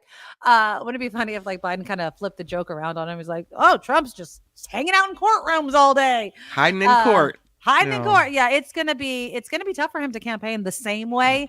I do think what's gonna happen is he'll go to court and then he'll have a rally. It's gonna be court, rally, court, rally. Yeah. Rally on the courthouse steps even. There you go. China is warning the United States that a ban on TikTok will backfire. They're not happy. The comments came from China's foreign ministry during a news conference after the controversial bill in the U.S. House of Representatives was passed that would force the Chinese company to sell the video app to an American company. A foreign ministry spokesperson called the bill an act of bullying. And we were debating this yesterday, the whole TikTok ban, it's a very slippery slope. Now, I get national security concerns, right? I get that the fact that they're absorbing and collecting all of this data from Americans who are willingly putting it in there because they get something back, right? But I also think that they're underestimating the economic hit it will have on Americans. Is it fair, and I'm just putting this in quotes because I know we're talking about the Chinese government and the United States can do whatever it wants and demand whatever it wants. But it really does set a dangerous precedent, I will say, to look at a foreign company. I'm not just going to call out China, but a foreign company and say, you have to sell your company, right? Because you work for a government that is oppressive or communist or whatever. As a company, a foreign company, I would think twice about wanting to open or work in the United States because all of a sudden they can come in and make me want to sell. I have to divest my very successful company. Now, whether Steve Mnuchin buys it, which was the headline today, because he likes it, that's one thing. But they have to want to sell. Like it's kind of like some hostile takeover of TikTok. But so many people make money off TikTok.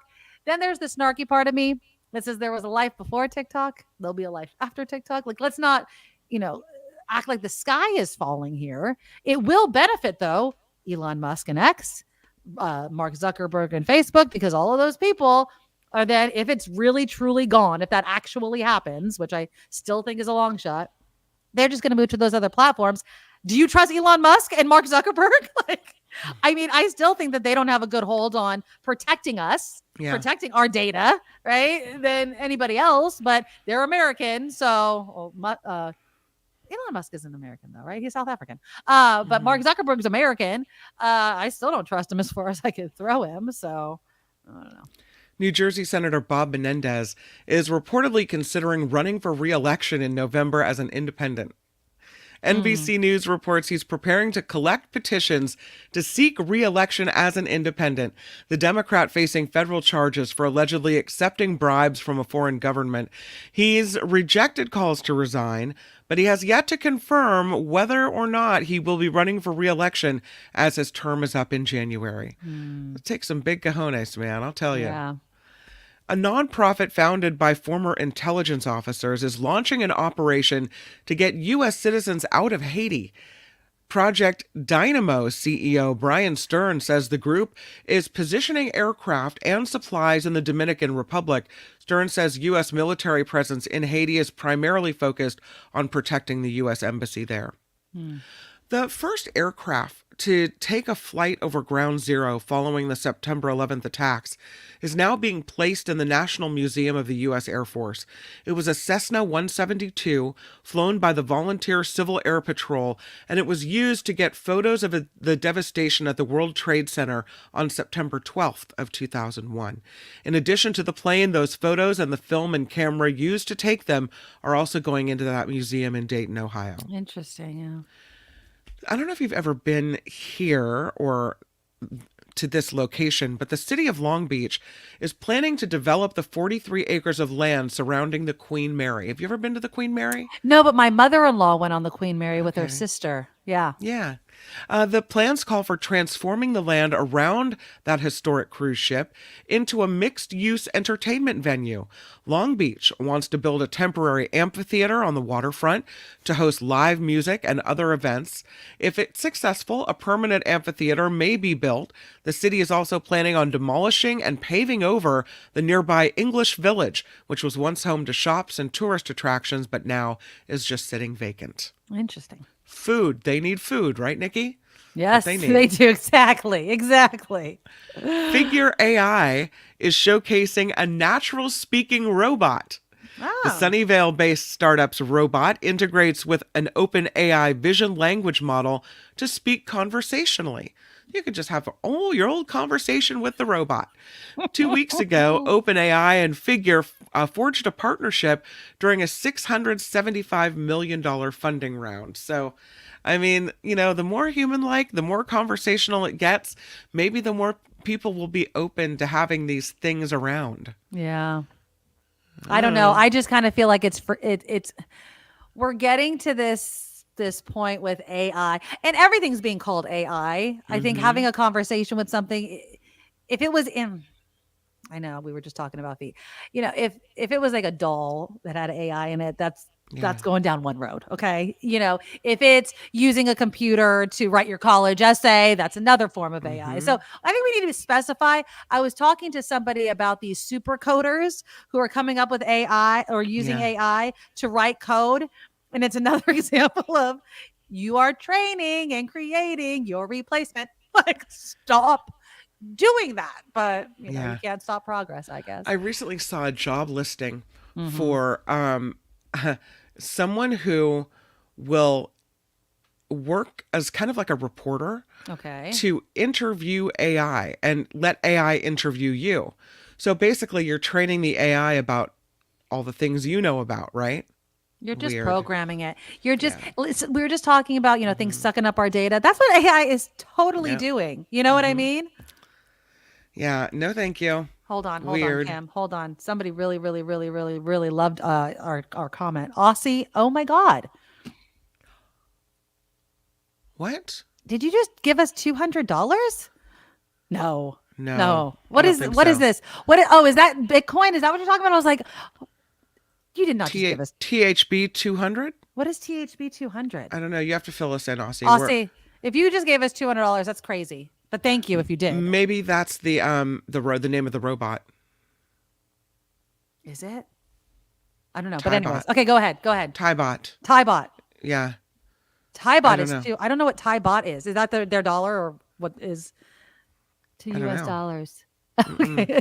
Are you I don't giving know. me- We thought are we you were getting giving- 200 I know, bucks. you're giving me 200 Woohoo! Thai baht. Okay, thank you. There was going to I'll be a take party it. for a hot second. I was like, oh my God, thank Wah, you. wah, wah, wah. No, it's okay. Thank you. We'll take any donation. I was That's like, oh so my funny. God. We're like, $200? What happened?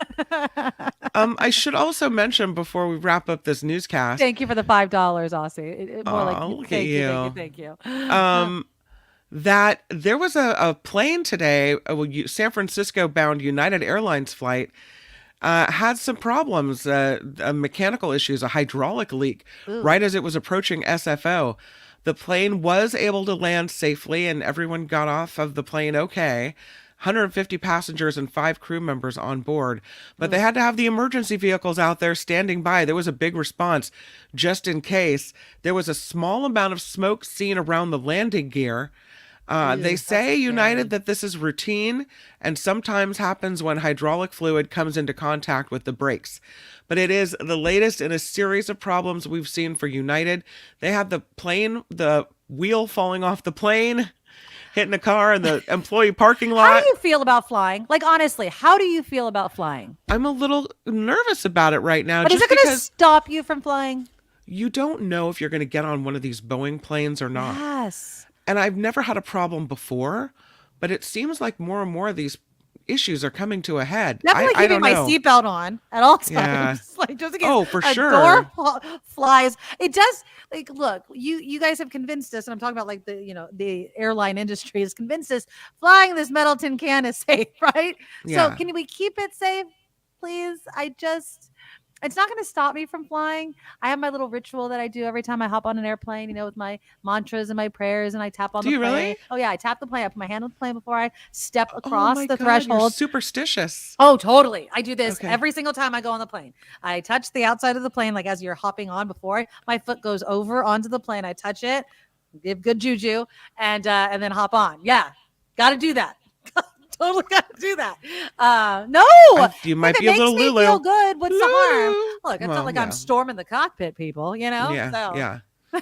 Yeah, you're right. Whatever makes you feel good, whatever floats your It's boat. The science of flying in an airplane, if you think about it too long, is crazy. So We all might be thinking right now you're a little out there, but okay. That is not that out there. You gotta touch this. You gotta hop twice. You gotta turn around. I don't hop. Just before I cross in, I touch the outside of the plane. That is not that insane. It's Do not like the I'm hokey spinning pokey around. and you turn yourself about. That'd be funny. Oh, this report is sponsored by you. All of which us means, flyers, yes. Yeah, we rely on you to help us support the show.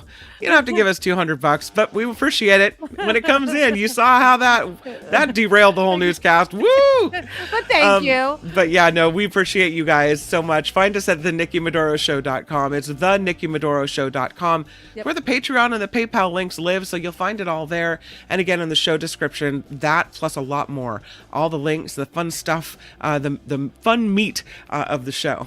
Ooh, I That like kind of sounded kind of sexy. meat a of the little show, bit. yeah, The there fun you go. meat.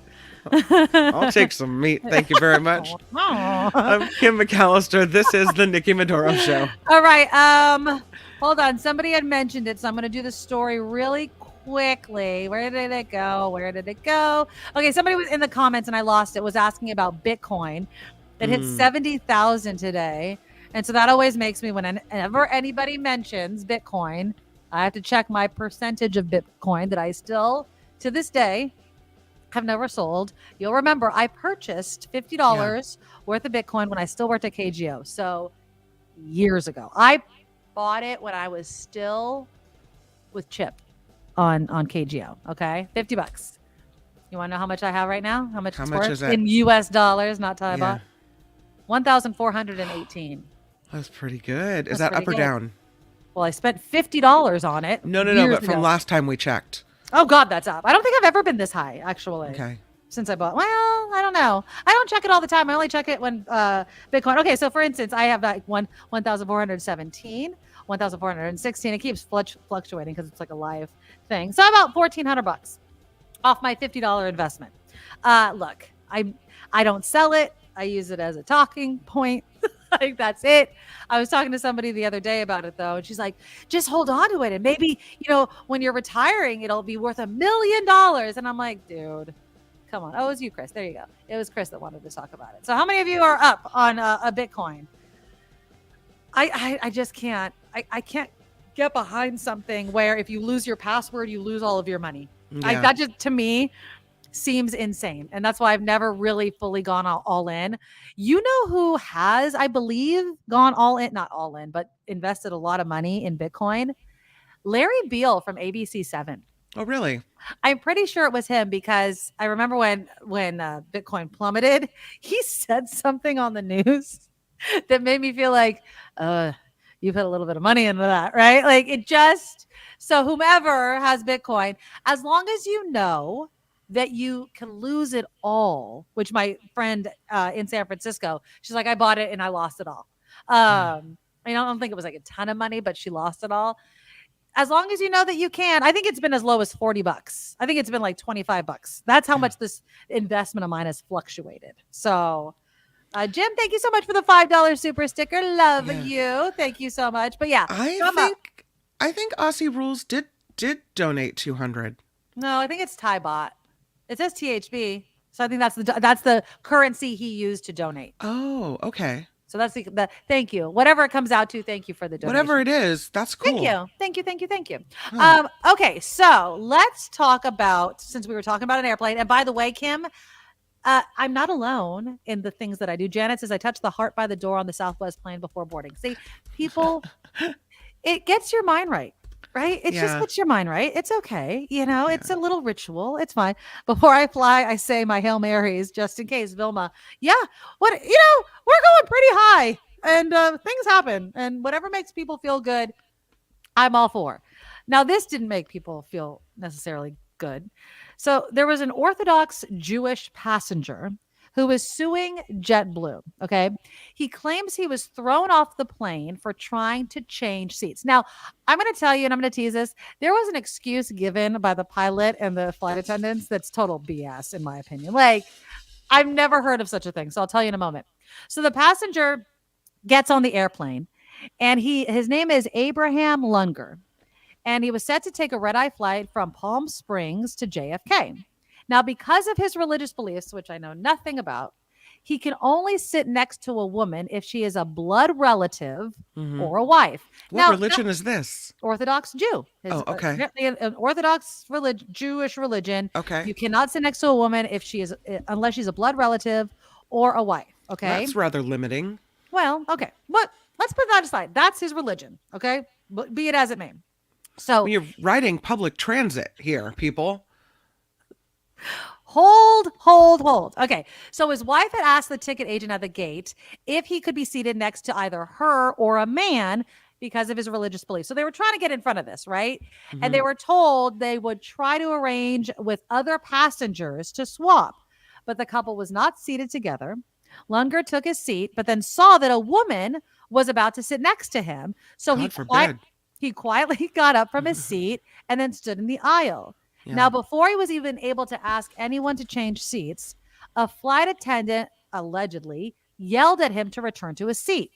He explained he was trying to change seats because of his religious beliefs, but she refused to accept that explanation and attempted to prevent him from switching seats with another passenger. Now, this is the point that gets me. Yeah. Another passenger agreed to switch seats, and then other passengers who overheard the conversation also offered to switch seats.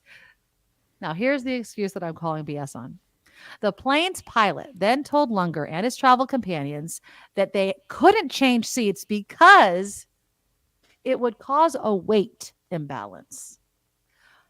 The reason that's BS is I have never in the history of ever been asked how much I weigh before I book a ticket or sit somewhere.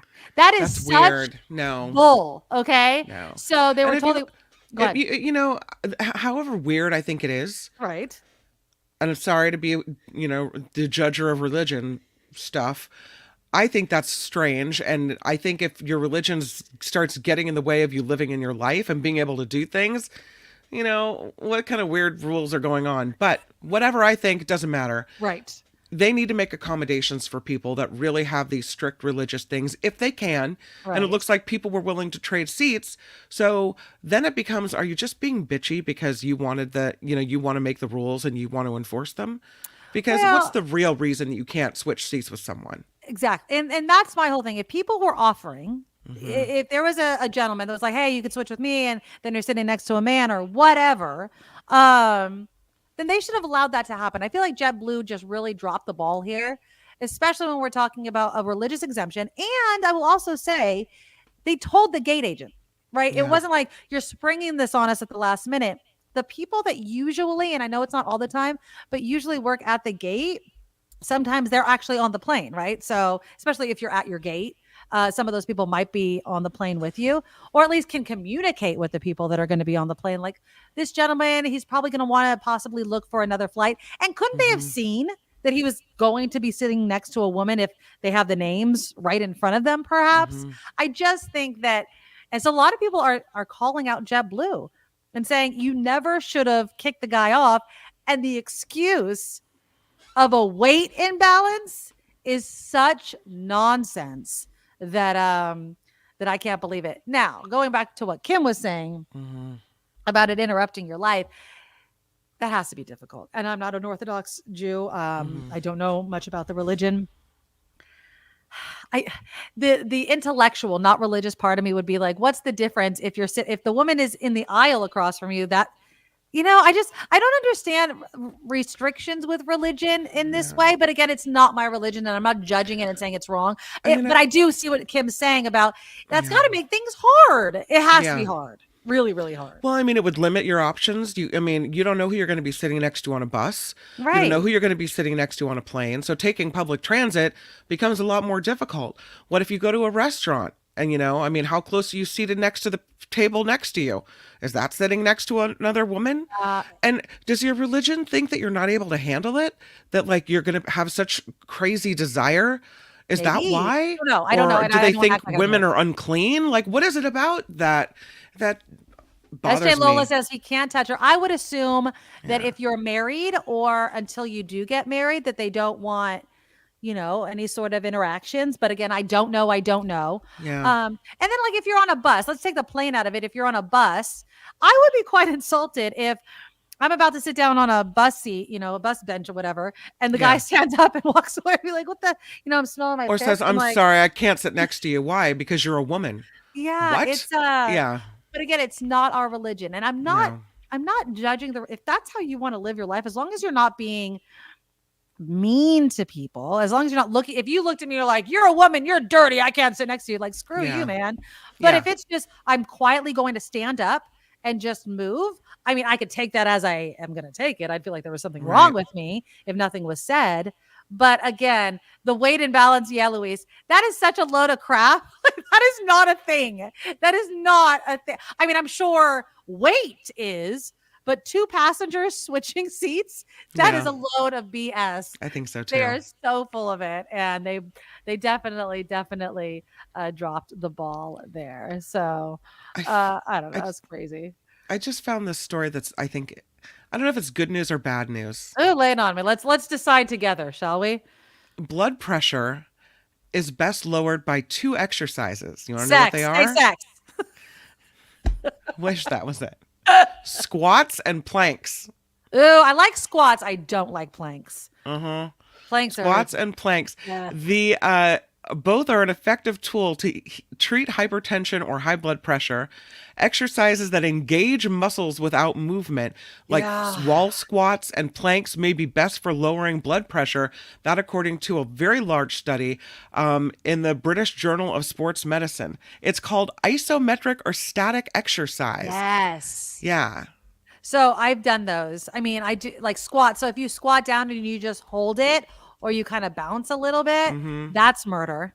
I like to do the stand up all the way down squats so that I can keep moving. Because the isometric ones, it burns. Or wall squats. Anybody done wall squats where you're up against the wall and you squat down, you hold it? That's great for your core.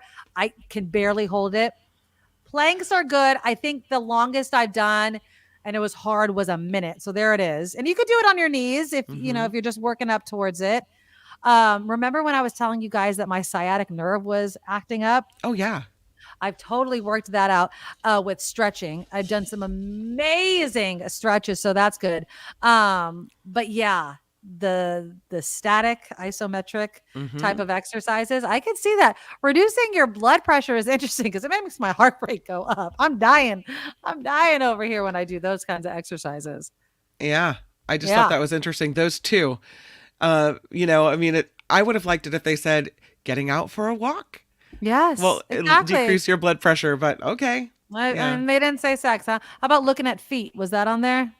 No, No, no. that Okay. was not there. Just double checking. I was telling Kim before we started the show. So you guys know that when I work in San Francisco, my sleep schedule is off. So last Thursday, Friday, I had to wake up at 2:00 in the morning. And then I have a weekend. And then Monday, Tuesday, Wednesday, I had to wake up at 4 because I worked the 6 to 2 shift. So sleep schedules were off. And I know that you guys know I've been really focusing on my sleep. And again, let me throw it up there. All of this is in the show notes. But if you want the sleep tracker, I've been really, really working on it. It's in the show notes. And you can go to, no, that's not it. Get Some Z's right there. You can find it on Facebook. The links are all right there. So I've been trying to incorporate the things that I've been talking about and the advice that we've been getting from some of the interviews, right? So I am telling you, it made a world of difference. And it's the Yay. small things that you do. So especially on Thursday and Friday of last week when I had to wake up at 2, it never failed before. I would stay up all night thinking about the fact that I have to wake up early, and it would drive me nuts. I wasn't really tired, but I have to go to bed at like 6:30, 7:00 in the evening. And so I'm trying to wind down. Now, again, I don't drink during the week, so that I wasn't worried about that, but it was just falling asleep. And so, I was busy all day. So I was trying to work myself out and get all tired. I turned off my phone. I set my alarm. But what I did that made the biggest difference and that I love to do is I read for a half an hour. I don't know about you. It doesn't matter what time of day it is. If I start reading, My I eyelids totally get heavy. start getting tired. Totally, yes. And it totally I wound down and I was getting relaxed and I'm enjoying my book. And it's called Confessions of a Killer. Yeah. I think that's what it's called. It's by James I don't know if Patterson. that's what you want to read right before you go to It's bed. totally what I want to read. But James Patterson has, if anybody knows James Patterson, his chapter's like 1 or 2 pages. It always ends on a kind of a cliffhanger type of chapter. Yeah. And so I was able to read 5 chapters, which is not that long. Yeah. I wound down. I definitely turned off my phone. And before I even did that, I didn't look at my phone. And I also stopped watching TV. But if I was going to look at a screen, it was going to be a TV and not the phone that's right up to my face. I'm telling you guys, if you have to do this, especially with the clocks changing, which also sucked over the weekend, that's my number one tip that I've been incorporating in addition to that sleep tracker that I've been using. I stopped, I used it. I'm going to start it up again because I had finished filling it all out. So I have to print out another one. But yeah, Sandy, you're right. The springtime change does a number on my sleep schedule every year. Takes me about a month to adjust to the lost hour. Yeah. I kind of was thrown into the deep end with it this time because thank God I didn't work the morning drive and had to get up at 2.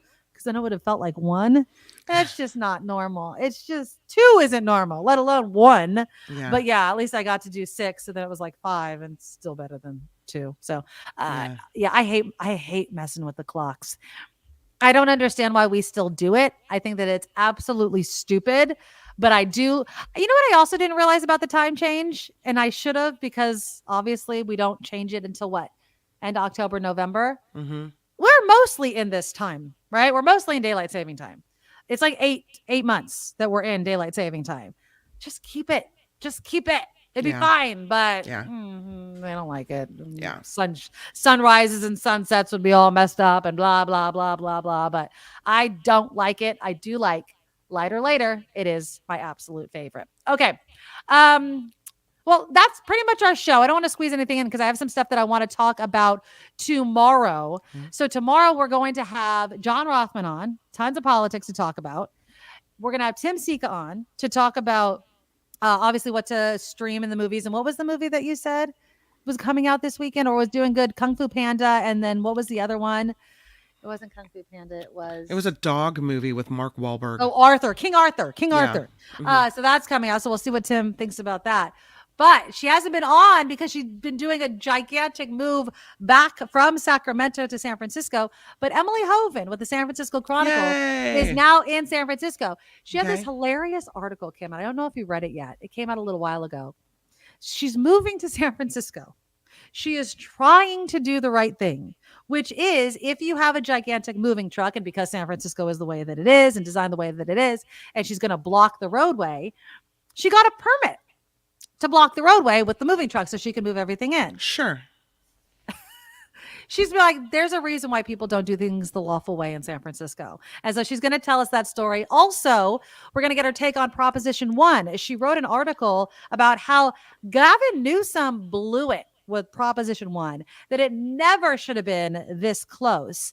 And I'm going to ask you guys to think about this because I felt like I saw. And we maybe still don't know. Well, I mean, they've conceded the opponents, but it's still not in. But the votes are still being counted. And it could go the other way. I mean, we're talking thousands, like a couple thousand votes or whatever. But it never should have been as close as it is. Did you see a lot of ads for Proposition 1 from Gavin Newsom? No. I did. I did. I saw it on my TV. So I don't know, was it my algorithm of Hulu or whatever my phone is connected to that I saw it? Because that's what a lot of people are saying. He was campaigning, for Biden on national stuff, but he didn't do the work for Proposition 1. And Emily's like, he kind of blew it. So we'll get that. And who knows, maybe we'll know more about Proposition 1 and the vote and things like that tomorrow. So Emily Hovind will join us in the second part of our show before we talk to Tim Sika about all things movies and streaming. Of course, food. I have a couple of recipes to put up on our website. And so you'll definitely have to check that out. My favorite things are up. My Substack, there it is. TheNikkiMadoroShow.substack.com is where I will be posting. I think I have 2 or 3 recipes to go up on there tomorrow as well. Of course, get some Z's, Zeez on Facebook and on Instagram. Although Instagram has been such a pain in my ass lately, so I'm not quite liking them very much. So definitely go on there. You could print out the free sleep tracker and keep track of your sleep. I want to give some thank yous before we end the show. SJ Lola, let me throw up the balloons. Happy birthday, my friend. Thank you so much. Where is it? There it is. For the $25 donation. Thanks for keeping us informed and entertained. We love you, SJ Lola. Thank you. Happy Also, birthday. Elwin, Jefferson Graham did try out those video glasses, by the way, but you have to stay still, he said. $300, I think was the price. Elwin, thank you so much for the $5 donation. Thank you, Aussie Rules, for the 200 Tybot. I'll take it. $5.85 is the current exchange I'll rate. take it. Thank you to Aussie Rules. You're awesome. And Jim, love seeing you in the chat. Thank you so much for the $5 super sticker. Yay. You guys rock. And again, make sure you guys are subscribed to the show. Hit that bell. Tells you when we have new content up. Go to thenikkimadoroshow.com. thenikkimadoroshow.com. Our Patreon link is there. If you like PayPal, we really like PayPal. They take less of a cut. Just go to paypal.com, hit the send button, and put in the email address, thenikkimadoroshow@gmail.com, thenikkimadoroshow@gmail.com. All right.